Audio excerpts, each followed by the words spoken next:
Y hablábamos recién de el impresionante trabajo que hacen los fotoperiodistas que están en Ucrania y en tantos otros conflictos, tratando de mostrarnos a nosotros que estamos lejos de eso, de qué se trata, qué es lo que está pasando. Algunos arriesgando su vida, como el caso de este periodista francés que, de hecho, trabajaba para la agencia AFP y termina perdiendo la vida. Y hay otros que, bueno, producto de ese trabajo son reconocidos. Es lo que pasó con los periodistas de la Associated Press, la principal agencia de noticias de los Estados Unidos, que fue condecorada con el premio Pulitzer a, primero, fotos breaking news, es decir, fotos de noticias de último momento, pero además a la categoría servicio público, la más importante de este galardón. Y entre ese equipo de periodistas hay un argentino que es Rodrigo Abd, que está en comunicación con nosotros porque tiene la gentileza de atendernos. Rodrigo, ¿cómo estás? Acá te saluda Darío Mizrahi. Hola Darío, ¿cómo andás? Buen día.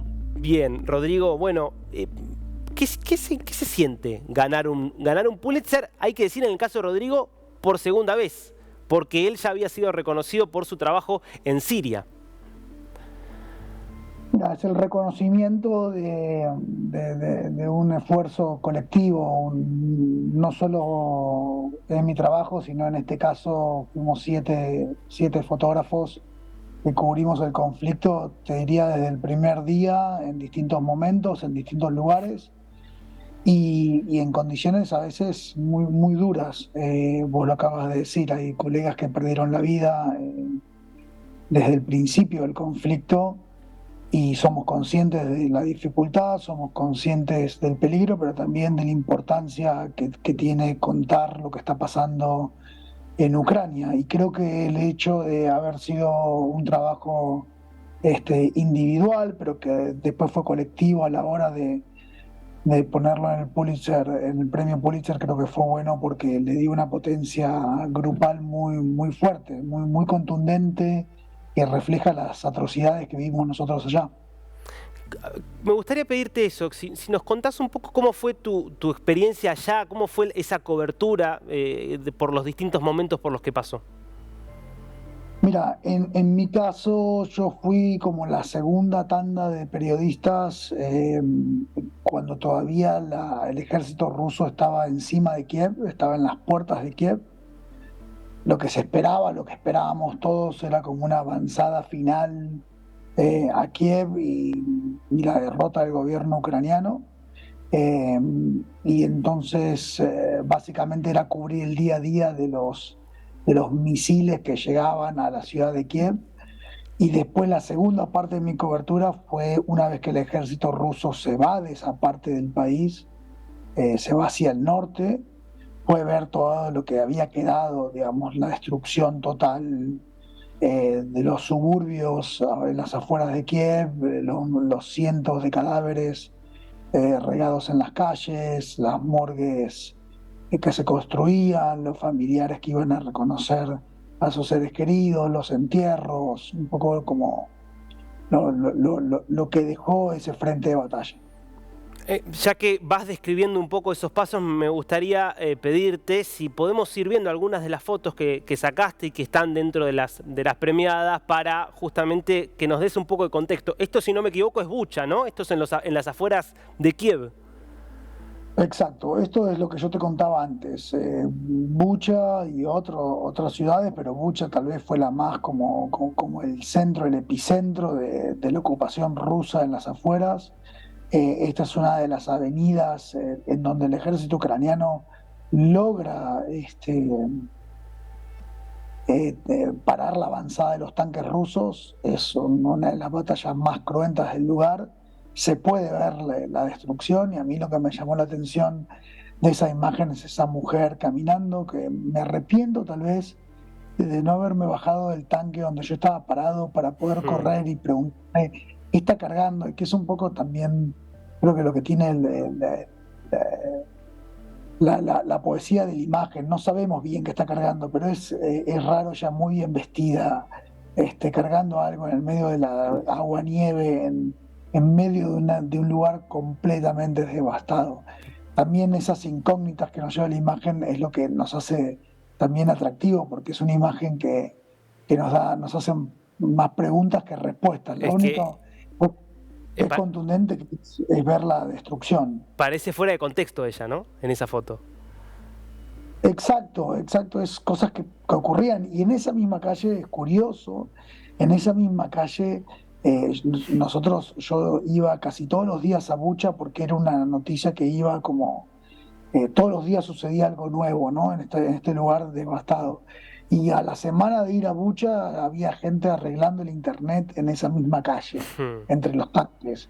Fue muy impresionante todo lo que se vivió ahí en ese lugar porque el nivel de devastación y de costos humanos fue brutal, muy brutal. Ahora vos, me imagino que en Bucha habrás sacado infinidad de fotos. ¿Vos sabés que es esta la que va a terminar de alguna manera teniendo más impacto o por ahí creías que iba a tener más impacto otra y por ahí pasó más desapercibida?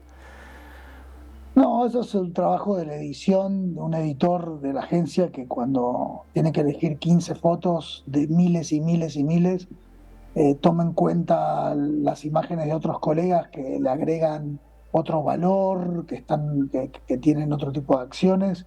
Y eso es digo, eso es una selección que ni siquiera hago yo, lo hace otro Hmm. editor que ve todo el material de todos los fotógrafos y decide qué imágenes pueden complementarse para contar mejor la historia. Nosotros cuando trabajamos generalmente estamos intentando, intentando hacer el mejor trabajo posible en condiciones a veces extremas en el día a día, no estamos pensando mucho más allá, digamos. Hmm. Tratamos de resolver y de contar de la mejor manera, más contundente, más honesta, más directa, lo que está pasando. Eso es nuestro trabajo en el Hmm. día. Pensar mucho más allá es difícil. A ver, pasemos a otra de las fotos que sacó Rodrigo, que la verdad que son todas, bueno, esta es impresionante, ¿no? Una mujer, creo que esto es en Kiev, o en las afueras de Kiev. A ver, contanos un poco de esta foto. Esto es un pueblo cerca de Bucha. Este es un pueblo cerca de Bucha. Nosotros a Nadilla, esta señora de 70 años, la conocimos en esta morgue improvisada, donde básicamente había carros que iban buscando todos los cuerpos que habían sido enterrados en pequeñas parcelas, atrás de las casas, todos los cuerpos que habían sido en fosas comunes, todos los cuerpos que habían sido enterrados poco a poco. Hubo una colecta de cuerpos para que sean numerados, investigados por forenses. Eh, entonces había un lugar donde llegaban los cuerpos todos los días y donde nosotros los periodistas íbamos a reportar sobre lo que estaba pasando. En ese lugar la vimos a Nadilla, esta señora sola, solita, solita, intentando primero identificar a su hijo y después esperando, convenciendo a los forenses para que puedan entregarle el cuerpo para enterrarlo dignamente. Lo curioso es que ella no quería, al principio no quería salir en fotos, no solo estaba muy dolida, sino estaba como muy distante de los periodistas. Nosotros, los traductores fueron a hablar con ella, a explicarle qué es lo que hacíamos, a ver qué es lo que había pasado con su hijo, con su vida, por qué estaba ahí sola. Una fortaleza brutal la señora para, en el medio del frío extremo, estar ahí. Y después de unos días de entablar una relación con ella, nos invitó a su casa, nos presentó a su otro hijo, nos contó su historia familiar, lo que había pasado con su hijo. Con ella nos pasamos varios días siguiendo su historia, hasta que el día que le entregaron el cuerpo a su hijo, y al otro día fuimos al entierro, y esta foto es el momento, el último momento donde después de una ceremonia religiosa, ella se despide de su hijo por última vez. Qué impresionante la historia que hay atrás de esa foto, ¿no? O sea, veíamos antes una foto de una mujer en la cual vos un poco te arrepentías de no haberla, ni siquiera haberle ido a preguntar qué es lo que estaba llevando, y acá nos mostrás una foto donde directamente hay hasta casi una biografía que vos podés hacer de Nadilla detrás de esto. Bueno, eso es me parece que eso es lo que tenemos que hacer. Me parece que ese es el rol del periodismo, no solo informar, sino eh, mostrar de determinada forma la realidad para que una audiencia global, para que alguien que esté en otro lado del mundo pueda entender lo que está pasando, el sufrimiento, las contradicciones, la profundidad del conflicto. y eso requiere entrar, eso requiere estar, eh, escuchar mucho, entender lo que está pasando con las vidas de cada uno de esas víctimas, porque al final estamos todo el tiempo pendientes de los tanques, no los tanques, la contraofensiva, los bombardeos, que los drones, no los drones, la geopolítica, ¿no? Y la geopolítica no tiene nada que ver con esto. Mm. El conflicto es esta mujer, el conflicto es el sufrimiento humano, eso es lo que nosotros debemos hacer para sensibilizar a un mundo que está desbocado con guerras inútiles. Hmm. Bueno, obviamente una guerra, y sobre todo una guerra tan cruenta como esta, tiene la muerte, ¿no? Todo el tiempo presente, que es creo lo que en parte has retratado. Hay una foto más de las que estuvo entre las más distinguidas que muestra, me parece eso, de una forma, algo de la desolación de la muerte, ¿no? ¿Qué nos podés contar de esta? Este es un soldado ruso, es un soldado ruso. Nosotros intentábamos, cuando todavía los frentes de batalla estaban cerca de Kiev, nosotros intentábamos buscar la forma para contar qué es lo que estaba pasando. Y muchas veces nos movíamos entre retenes militares y mientras que no teníamos ningún control, mirábamos, escuchábamos los ruidos de las bombas y de repente vemos en uno de estos campos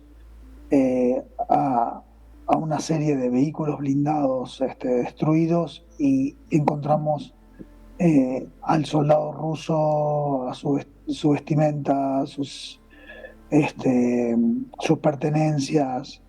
A mí me pareció muy desolador porque hablamos siempre del sufrimiento ucraniano, ¿no? Pero Hmm. también la guerra es el sufrimiento de todos. O sea, este chico, este soldado ruso, cuántos años debería tener, qué sueños, qué destino como para terminar solo, muerto al lado en un lugar lejano, sin su familia, en el medio de un campo ucraniano, ¿no? Que es la soledad de la guerra, es la soledad del drama. Y no solo de un lado, el drama es de los dos lados, el de los dramas de los dos lados. Y nosotros intentamos contar todas las aristas de la guerra, o sea, y esta es una más, ¿no? Hmm.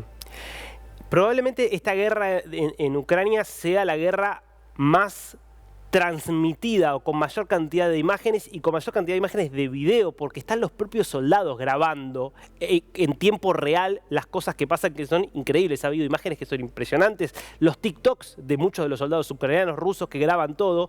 En ese contexto, con tanto video, ¿por qué crees que la fotografía sigue teniendo un impacto diferencial que por ahí un video con todos los detalles no te da?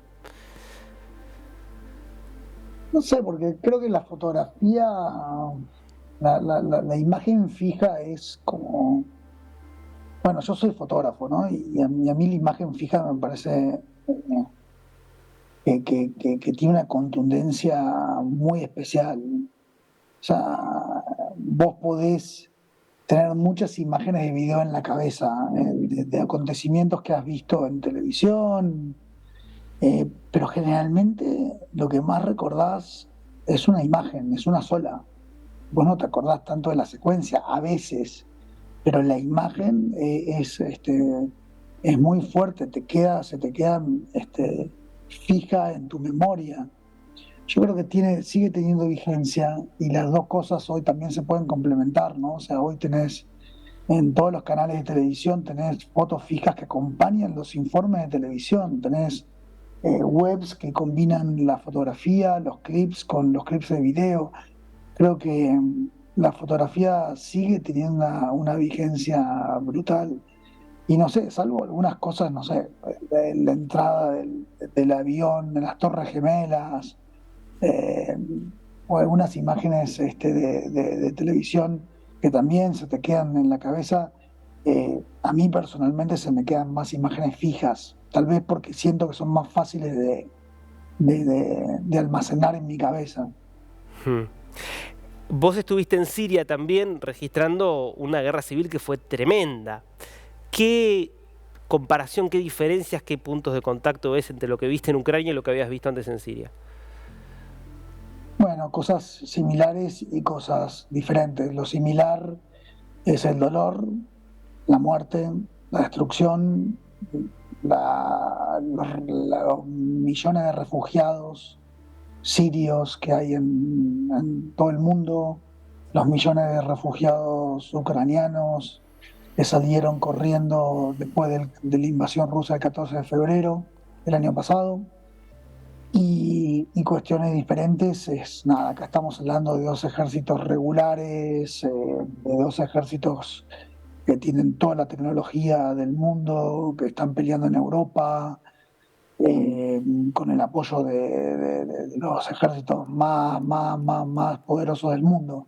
En el caso de Siria era diferente, era un ejército regular, el ejército de Bashar al-Assad de Siria, con una guerrilla irregular, que era mucho más débil, que no tenía tanto entrenamiento, que era una guerra de guerrillas. Y eso para una cobertura lo hace todavía, creo que más peligroso, porque los frentes de batalla son más difusos, la organización, la logística como periodista se hace más complicada. Bueno, una serie de elementos que lo hacen diferente para cubrir, pero son igual de trágicas, igual de devastadoras, igual de tristes. Rodrigo, felicitaciones por el trabajo realmente y bueno, muchas gracias por este tiempo con Dinews. No, dale, un abrazo grande.